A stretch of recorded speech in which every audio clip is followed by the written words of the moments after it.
আপনি যদি পড়ে যান তাহলে মুক্তি লাভের জন্য দোয়া ইউনুস বেশি বেশি পড়বেন।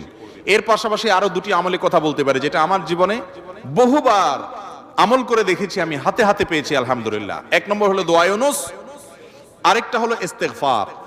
এটাও হাদিসে আসছে, নবী করিম সাল্লাল্লাহু আলাইহি ওয়াসাল্লাম বলেছেন, মান লাজিমাল ইস্তেগফার, যে ব্যক্তি ইস্তেগফারকে লাজিম বানায় নেয়। লাজিম বানায় নেয় মানে কি?